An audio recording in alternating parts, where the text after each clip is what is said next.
मुंबई का अगला मेयर कौन होगा? इस सवाल ने महाराष्ट्र की राजनीति में हलचल पैदा कर दी है।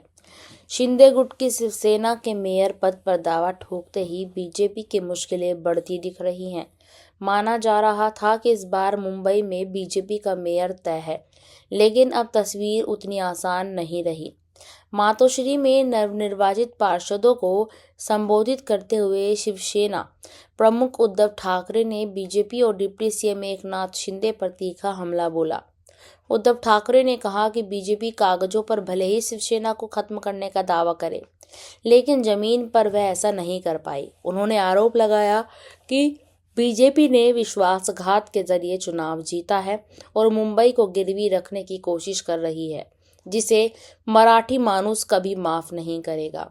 बीएमसी चुनाव में बीजेपी और शिंदे गुट की शिवसेना को स्पष्ट बहुमत मिला है।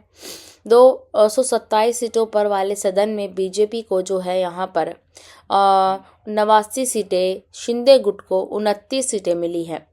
वहीं शिवसेना यूबीटी 65 सीटों के साथ दूसरी सबसे बड़ी पार्टी बनकर उभरी है।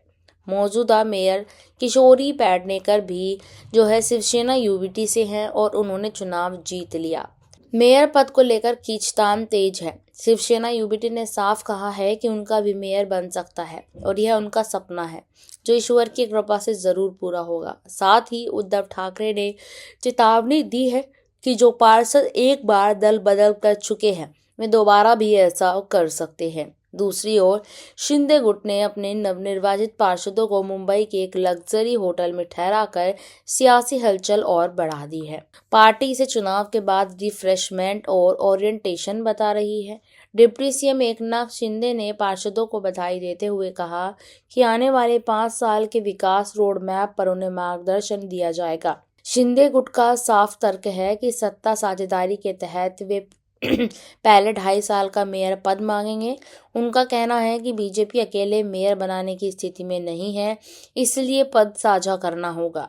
साथ ही स्टैंडिंग कमेटी चेयरमैन समेत अहम समितियों में अनुपातिक हिस्सेदारी की भी मांग रखी गई है। कुल मिलाकर बीएमसी से बहुमत होने के बावजूद मेयर की कुर्सी अब भी सस्पेंस में है। सवाल यही है, क्या बीजेपी मेयर पद छोड़ेगी? क्या शिंदे गुट को मिलेगा पहला बड़ा सियासी तोहफा, या फिर उद्धव ठाकरे की शिवसेना कोई बड़ा उलटफेर करेगी? क्या लगता है आपको? कमेंट में हमें अपनी राय बताएं। धन्यवाद।